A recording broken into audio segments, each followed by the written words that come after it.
M. Night Shyamalan's superhero thriller Unbreakable continued the wave of Willis's success. It had another good actor in the face of Samuel L. Jackson in the main role, and was released in 2000. There were two antagonists. Bruce, as Unbreakable David Dunn, was a former American football player who unexpectedly learns about his superpowers. And Jackson, as Mr. Glass, was a gallery owner who suffers from a rare disease that makes his bones very brittle. You know what the scariest thing is? To not know your place in this world. The director's unusual approach to filming a thriller, a non-standard, slow pace of development of events, the absence of special effects and stunts familiar to a superhero movie, and unusual camera angles created a bewitching effect. Leading critics appreciated this move. Even Roger Ebert, who did not like Bruce, admitted that the actors give performances you would expect in serious dramas. Willis, so often the centerpiece of brainless action movies, reminds us again that he can be a subtle actor. If this movie were about nothing else, it would be a full portrait of a man in crisis at work and at home. Therefore, it was not surprising that over time, Unbreakable became the first part of a trilogy. Split was filmed in 2016, in which Willis appeared for only a few seconds. The world saw a logical continuation of the first part, Glass, in 2019. In it, the actor got the same role of David Dunn, nicknamed the Overseer, who, along with his grown-up son, keeps order in the city. Glass was rated worse than previous works. Pavel Solomatin, a reviewer for the Intermedia website, described the film as follows. Glass can neither surprise nor frighten. It is terribly secondary to past films, although it can still please the audience with several very beautifully constructed scenes and shots. The actor also did not forget about music. He released a second album in 1989, If It Don't Kill You, It Just Makes You Stronger, but it didn't repeat the success of the first album, despite the growing popularity of Willis as an actor. In addition, Willis performed soundtracks for some films despite the modest achievements of the albums. So he sang Good Lovin' together with Sybil Shepherd for the famous detective series, and also performed the songs Swinging on a Star and Side by Side for the movie Hudson Hawk. In addition, he had songs for the movie The Whole Nine Yards and the cartoon Rugrats Go Wild under his belt.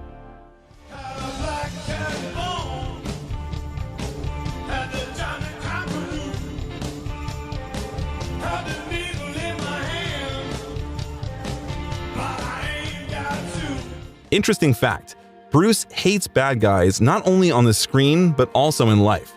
So after the September 11 attacks, the actor announced that he would personally pay $1 million to anyone who would provide information about the whereabouts of Osama bin Laden.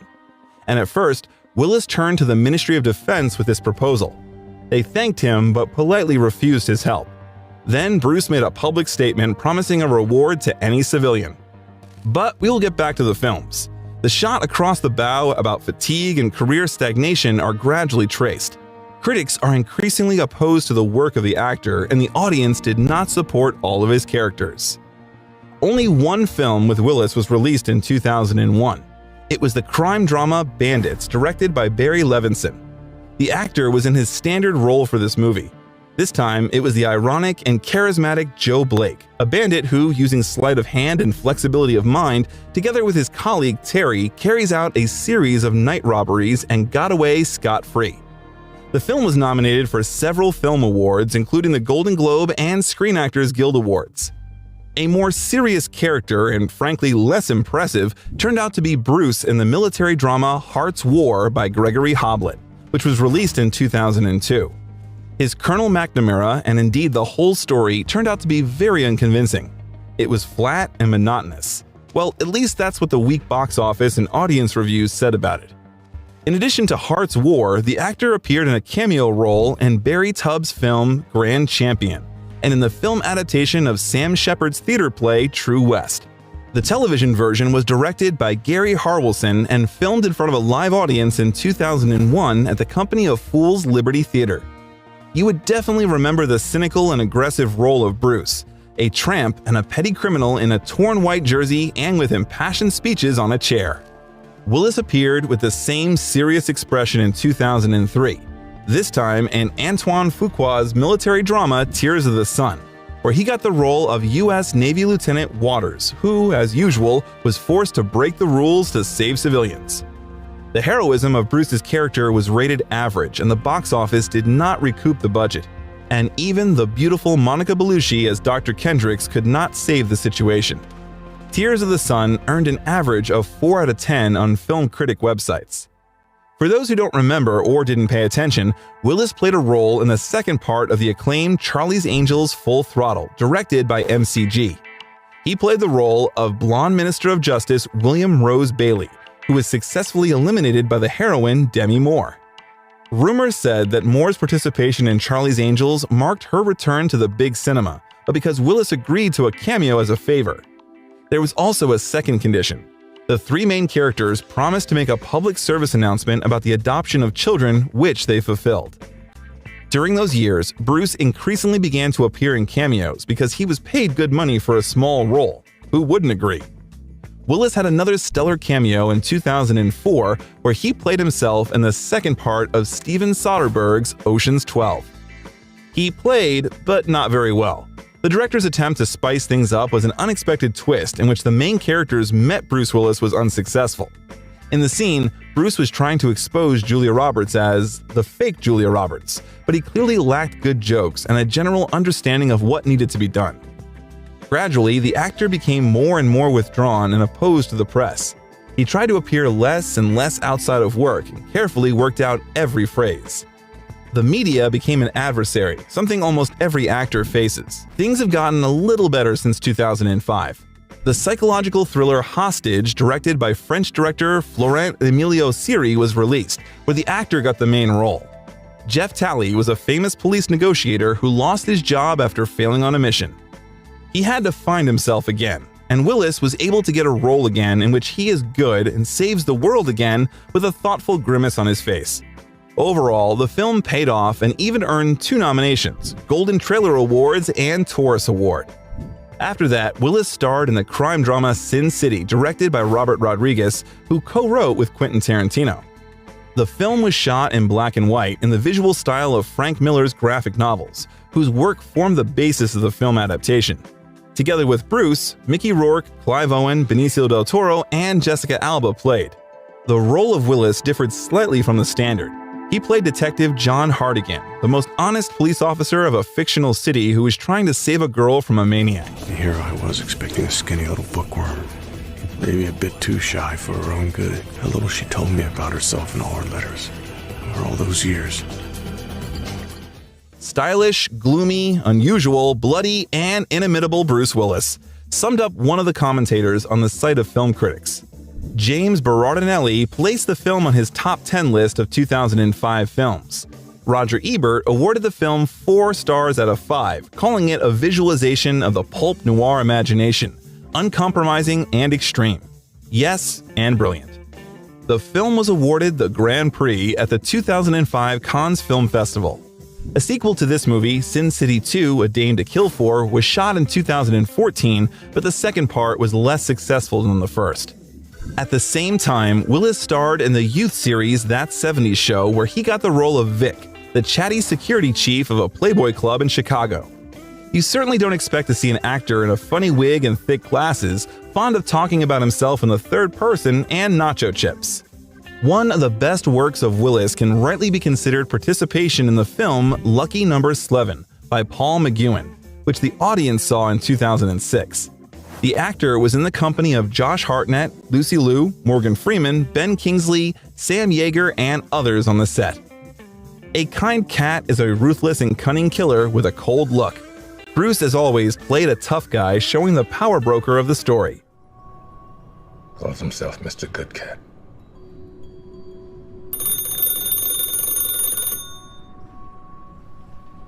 Fine. Tell him he can expect me in the morning.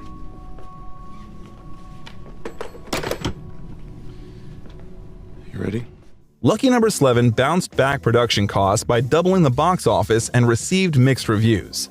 The film won 2 nominations at the Milan International Film Festival, Best Film and Best Actor, but the award was again passed over by Willis. 2006 did not bring successful work. The premiere of Richard Linklater's drama Fast Food Nation took place in May, where the actor got the role of Harry Rydell, a local supplier who personifies the modern consumer with his cynical and superficial attitude to modern realities. The film became a product of the local cinema market and was created to focus society's attention on the culture of consumerism, expose the fast food industry, corporate abuse, and the perception of a person as an element of a big machine. Participation in such work was an indicator of his civic position of Willis and his willingness to spend his truly golden time working on socially significant movies. But you can't run away from the standard image. Bruce got to play the balding detective Jack Mosley, suffering from alcoholism and depression, who follows his honor and tries to save the main character from a corrupt conspiracy in 16 Blocks, directed by Richard Donner. And he succeeded, of course. The audience was able to admire Bruce's mustache and the cake at the end, but judging by the reviews, they expected more from the movie. At least they expected not just the standard story about corrupt cops. Roger Ebert gave the film 3 stars out of 5 and praised the actor. Jack may be middle-aged, he may be tired, he may be balding, he may be drunk, but if he's played by Bruce Willis, you don't want to bet against him. Surprisingly, a completely different film was released at the same time. It was Alpha Dog, with the opposite of Bruce's usual image. He played the role of Sonny Truelove, a classic representative of organized crime, who encouraged the drug business and dangerous teenage games of his son. What can I do for you? What did you have in mind? Get another round of drinks. You haven't finished the last one. I didn't ask you that. Just get us some more fucking drinks. Get us some drinks, bitch. The film is serious and difficult, but at the same time, rough, bitter, and honest. The director tried to create a truthful movie about the everyday life of the American golden youth, about the values of people and the price of modern society, in which the image of a classic bastard with a golden chain around his neck was considered cool.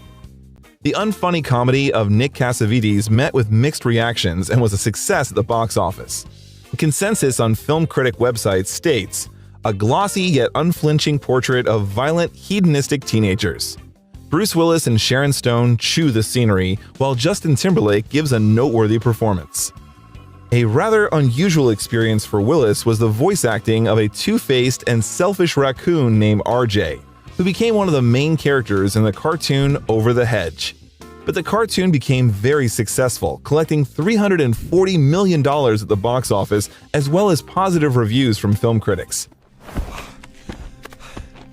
Okay, buddy, just rest easy, all right? Because I'm on it. Hey, in a week from now, we're going to be laughing about this thing, huh?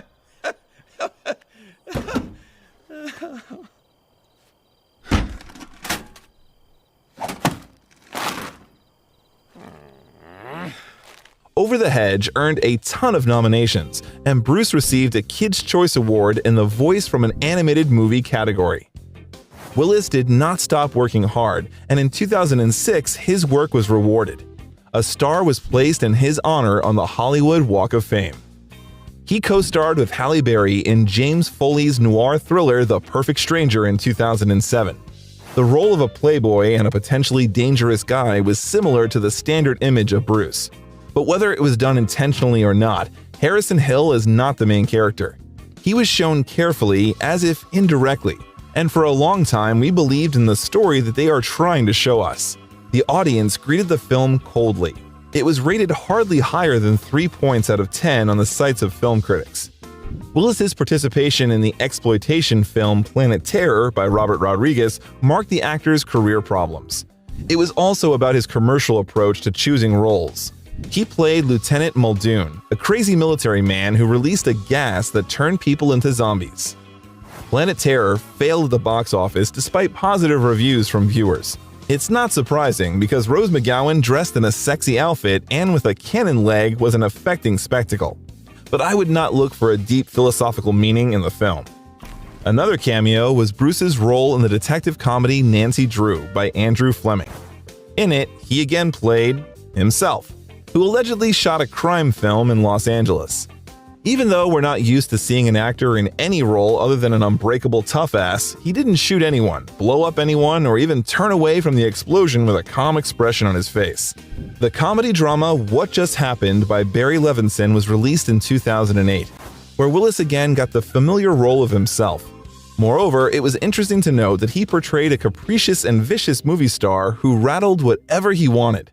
How far is this image from reality? My 3 last pictures against your 3 last pictures? How about that, huh? Let's talk about integrity, huh? You don't have 3 pictures. You don't have any pictures. You know why? Because you're a fucking producer. The detective comedy Assassination of a High School President by Brett Simon gave the actor one of the main roles, an eccentric school principal with a military background named Jared T. Kirkpatrick. Straightening, baldness, and an ironic sight looked at us from the screens, and gradually this image became more and more familiar to us. The film received mixed reviews, 5 out of 10, but Bruce was dubbed high, calling his acting hilariously intense. The next year can hardly be called productive. The actor appeared in only one film, Surrogates, a fantastic action movie by Jonathan Mostow. It was the main role of FBI agent Tom Greer, who, investigating the murder along the way, changed the world order in a dystopian future. The white jersey was replaced with a leather jacket, but there was the familiar and beloved Bruce in front of us, gloomy, purposeful, and invariably fair, though with a small beard. Surrogates also could not please with numerous positive reviews. Bruce was caught by the paparazzi with various models and actresses for 10 years after breaking up with Demi Moore, but he never announced an official relationship. The only significant relationship in that period was the actor's romance with the model and actress from Baywatch, Brooke Burns. The relations began in 2003. It was even speculated that Bruce gave the actress a diamond ring from Cartier, but after 9 months the couple broke up. Maybe the schedules didn't match. Perhaps the woman was jealous of the actor's ex-wife. He often disappeared from her.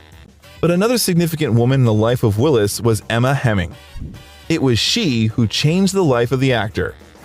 They met with the actor before.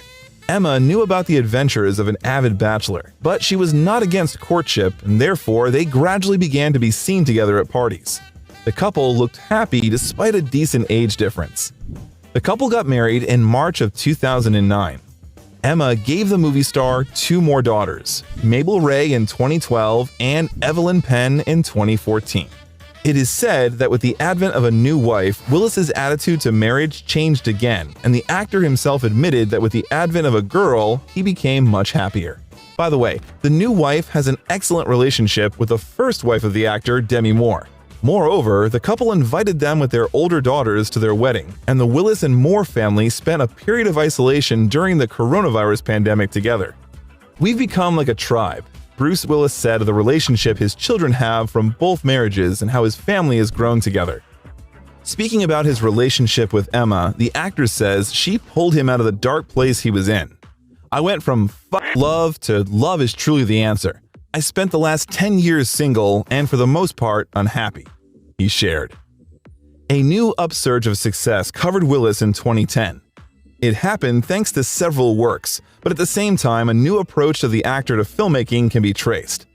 The first is Kevin Smith's action comedy Cop Out, where Bruce and Tracy Morgan played the role of police officers. The film was shot in the genre of a police buddy movie where a dynamic plot and well-woven humor connected. But with humor, everything did not turn out so clearly. Created on the verge, it caused an ambiguous reaction from the audience. Knock, knock. Jim, don't do it.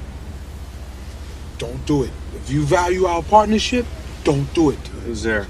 Why'd you do it, Jim? Why? Why? To humiliate me? Orange. For what? No. No. Mm-mm. Mm-mm. No. No. No. No. No. No. Hell no. No. No. I refuse. No.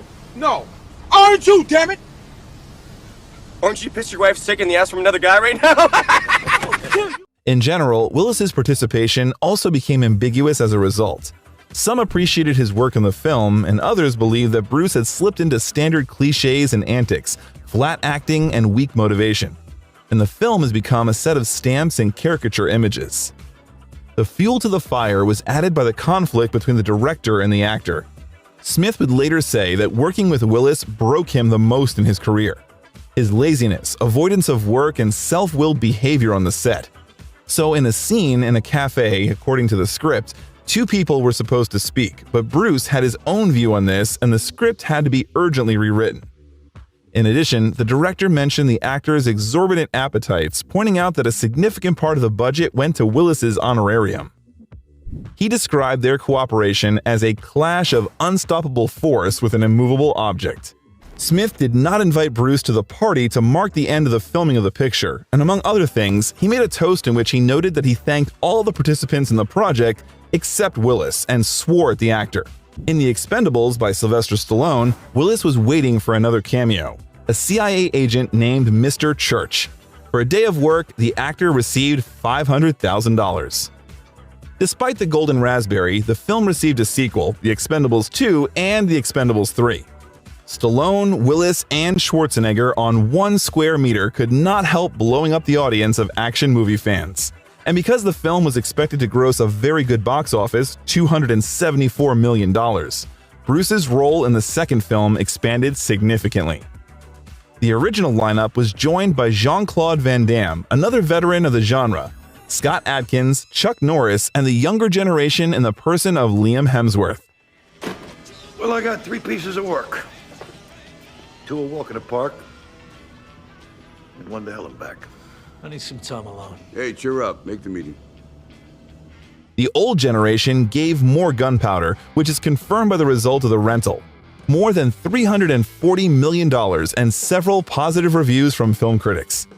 With over 239,000 votes, The Expendables 2 was rated 6.7 out of 10 on the Internet Movie Database, an international, freely editable movie database, and also ranked among the top 10 films of the year by users. Bruce didn't play in the third film. Exorbitant appetite was to blame. He asked for $1 million for each day of filming, and a total of 4 days was planned. This caused a negative reaction from Stallone, who shared his opinion on Twitter. Greed and laziness, a formula that inevitably leads to the collapse of a career.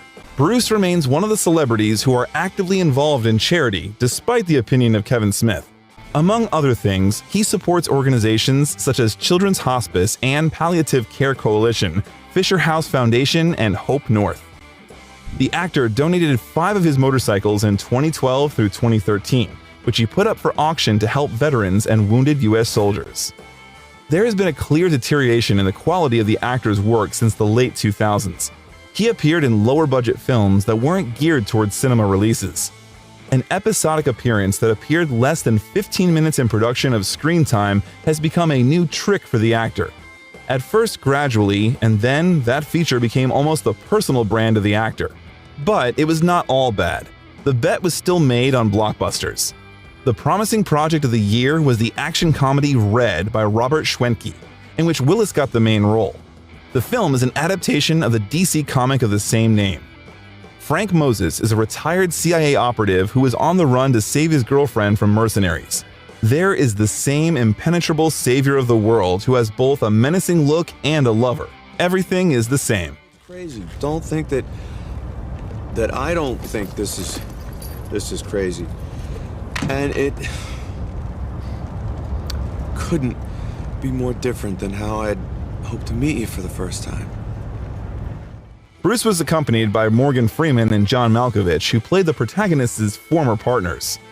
By the way, the date of birth of Frank Moses in the film coincides with the real date of the birth of Bruce Willis, March 19, 1955. The action and daring jokes were appreciated by the audience. The film grossed $199 million, and it has an average rating of 7 out of 10 on the sites of film critics. Where are you trying to kill me? I'm not trying to kill you. Oh, yeah, you are. Why would I be trying to kill you? Because the last time we met, I tried to kill you. Red was nominated for several film awards, including the Golden Globe in the Best Film, Musical, or Comedy category, Satellite Award, Artios Award, Saturn Award, and others. It is worth mentioning that in addition to cinema, the actor is working hard on commercial projects. At the turn of the millennium, he took part in print advertisements for police classes, he advertised Visa credit cards in 2001, he ate something tasty in a Japanese advertisement for the Subaru Legacy Outback in 2005, and he joked in an advertisement for Sobieski Vodka in 2010. The crime drama Setup was released in 2011, where Bruce was accompanied by Ryan Phillippe and 50 Cent. Here, the actor got a set of nice ties and a role of a mafia boss named Biggs. The film failed at the box office, even though many viewers praised Bruce's performance well. The actor did not disdain to advertise. He got the role of Mr. Suave in an interesting commercial project from Nike, the Black Mamba, apparently which became a continuation of the role of the Expendables. Or some other megastar we can't afford, but hopefully he loves basketball. Catch 44 was another failure. Willis played a drug lord named Mel in Aaron Harvey's crime thriller. Viewers complained about the insipid, tense, and predictable story, and the actor could not save the situation. Writing for The Hollywood Reporter, Dwayne Burge said, "There's some fun, cheeky inside stuff. Bruce Willis wailing respect, which might make for hilarity in talent agency screening rooms, but that's about the most favorable demographic this low-caliber oddity will attract." The next year was productive in terms of the number of works, but not in the terms of their quality in the majority. The world saw Bruce in the comedy drama Lay the Favorite by Stephen Frears in January, which tells about an ambitious woman in the world of gambling. The image of an enterprising young lady went to Rebecca Hall, and Willis had to portray the owner of the bookmaker's office, Dink Hamowitz, who got the beautiful wife Catherine Zeta-Jones in the image of his spouse Tulip.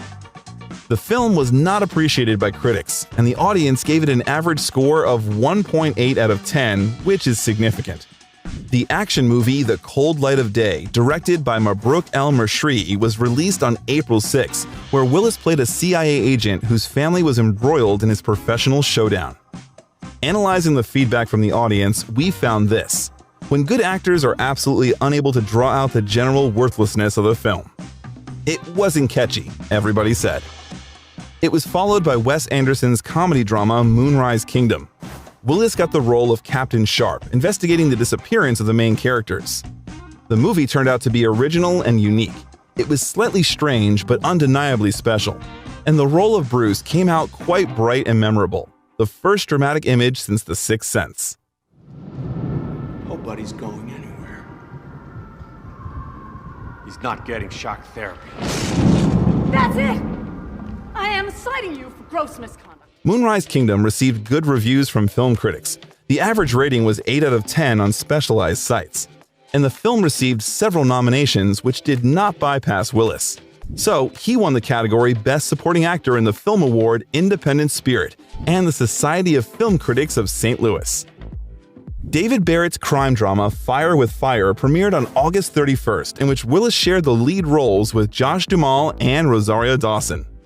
The role of Bruce here was not much different from the classic one, the chief of police, who still believed in fair justice and tried to cover the ass of the protagonist on every turn. Some viewers noted that the actor did not try hard here. Insipid, lazy, not expressive, and it seemed that he played his role for half a day, between sandwiches. Bruce appeared in several scenes despite the claimed lead role, furrowing his brows pretentiously and reasoning from corruption. There was no epic, no meaningful action. Already, there was a strong feeling that Willis took up hack work for the sake of money, while not particularly straining. One of the most iconic films of this period was Rian Johnson's sci-fi film Looper. The actor was the first to be offered the lead role, and he immediately accepted. Willis's partners on the set were Joseph Gordon-Levitt, who played the role of Willis's hero in his youth, and Emily Blunt. Must hurt. Wasn't sure you'd remember her. Yeah, I put it together. Clever.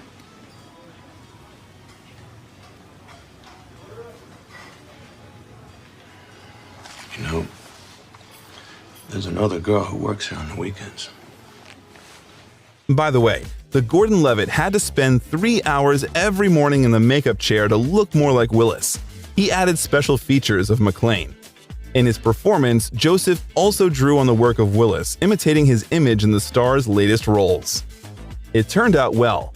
Willis clearly enjoyed shooting to his heart's content, and in his character, the audience did see the aged, tired, but still scrappy Bruce, whom we loved in our youth. The film received extremely positive reviews despite flaws in the plot and motivation of the characters. The average rating was 8 out of 10, and James Mottram of Total Film gave Looper 5 stars out of 5, concluding that it was the best sci-fi movie since Moon, the best time travel yarn since 12 Monkeys, and one of the best films of 2012. A scandal erupted in the media in 2012. It became known that the daughters of Willis and Demi Moore refused to support their mother during the difficult period of her breakup with Ashton Kutcher. Willis was extremely outraged by the behavior of his daughters.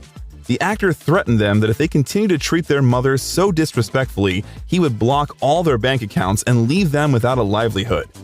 Whether Willis did what he was going to do is unknown, but the actor continues to communicate with his older daughters and his ex-wife. Willis was awarded the title of Commander of the French Order of Arts and Letters in honor of the 30th anniversary of his acting career and for his great contribution to cinema in 2013.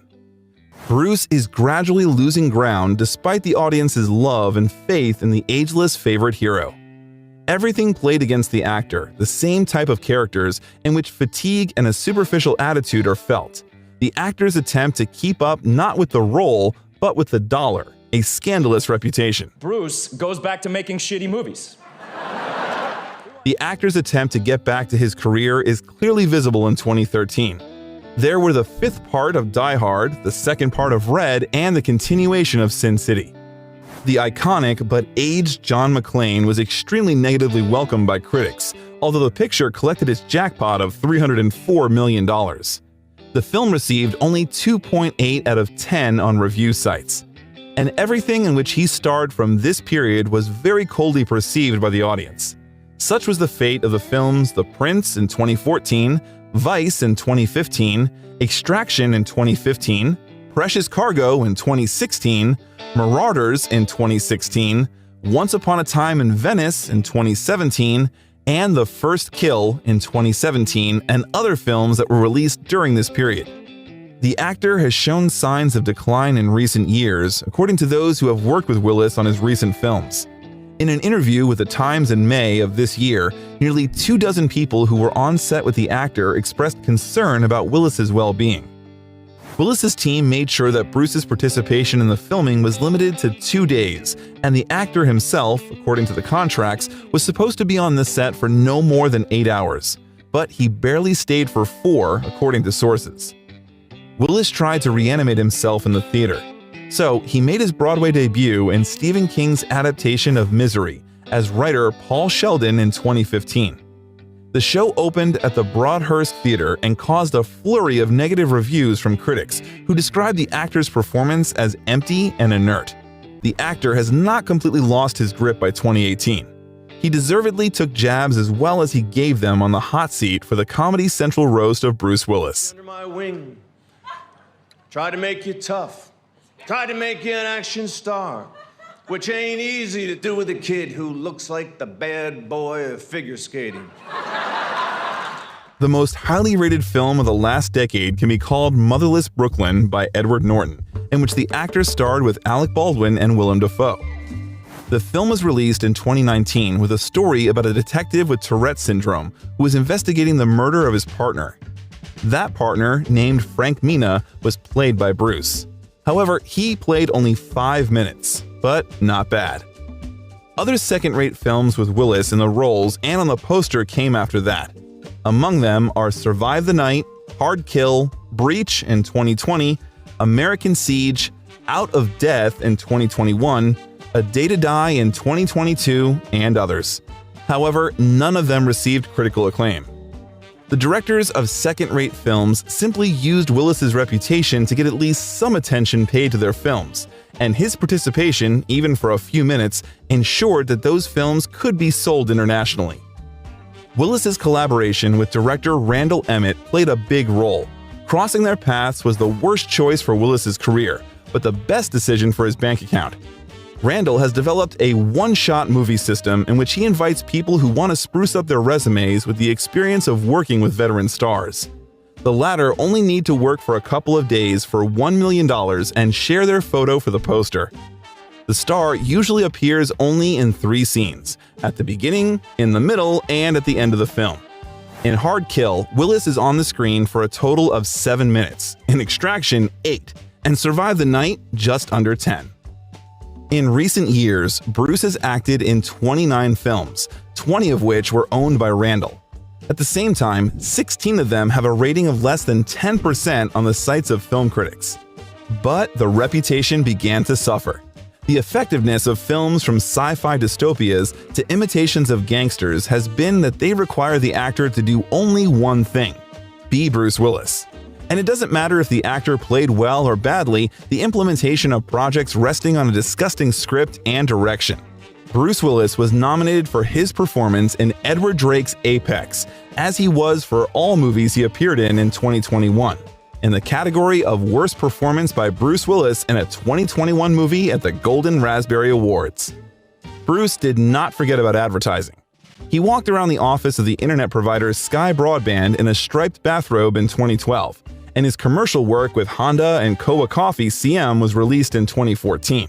He epically drank Hell Energy Drink in 2018, and the world got acquainted with the epic appearance of the actor in the Die Hard battery commercial and Hell Energy Coffee in 2020. Bruce's work has suffered greatly in recent years, despite his best efforts. Actress Lala Kent, with whom Bruce starred in the 2020 film Hard Kill, said that he forgot about lines several times during filming. In addition, there was another incident during filming. Bruce unexpectedly fired a gun loaded with a blank on the wrong cue, according to two people familiar with the incident, who were not authorized to comment. No one was injured, but the film's producer disputed that the incident occurred, but the alleged discharge left actors and crew members shaken. Director Mike Burns, who worked with Bruce on Out of Death, said that he had to fix the actor's lines a lot. Burns did not want to continue working with Willis after that experience, but the actor's agents persuaded him, arguing that McClane was better. But the director noted, filming Wrong Place in 2021, "I thought he was worse. I'm not going to do any other Bruce Willis movies." He was followed by Jesse V. Johnson, who, after working on White Elephant, also refused to continue working with the actor on other projects. One of the members of the White Elephant film crew admitted that there were times when an actor was given a line, but he simply did not understand what it meant. He was just being puppeted, he concluded. The LA Times reported that the actor traveling with Willis would feed the actor lines through an earpiece, and most action sequences featuring Willis's character were shot using a body double. Most of the action scenes, especially those involving stage shooting, were filmed using a stunt double instead of Willis. It was actively discussed on the internet whether the actor was aware of his diagnosis in recent years, working in films where, according to the Times, he was paid $2 million for a few days of work. Even though Bruce had a large personal team that protected him from prying eyes and anxiety, it could not save him from gossip. Terry Martin, production manager for The White Elephant, recalled the collaboration. "He just looked so lost, and he would say, 'I'll do my best.' He always tried his best." The actor's family officially announced in 2022 that Willis was ending his career due to aphasia, a brain damage disorder that affects cognition. Fans and colleagues supported Bruce. One of the actors who sent a touching message to Bruce as soon as he heard the news was actor Sylvester Stallone, writing, "We've known each other for a long time. I'm praying for the best for you and your beautiful family." And after a while, Willis's wife published the first photos and video of the actor after his retirement. The indestructible hero looks happy. After the news about Willis's illness, the organizers of the Golden Raspberry Anti-Award withdrew the award from the actor, which he received for the worst acting job in the film Cosmic Sin. Bruce Willis became the winner of this comic awards ceremony in 2021. The organizers could not decide which of the latest works with the actor deserved the prize and dedicated a specially created nomination to him: the worst performance of Bruce Willis in films of 2021. Among the 8 films submitted for consideration by the jury, Cosmic Sin won. But in the end, the co-founders of the award said that due to Willis's diagnosis, it would be simply tactless to give him such an award. Thus ended a whole era in the world of the film industry, an era that has become a cult for billions of people.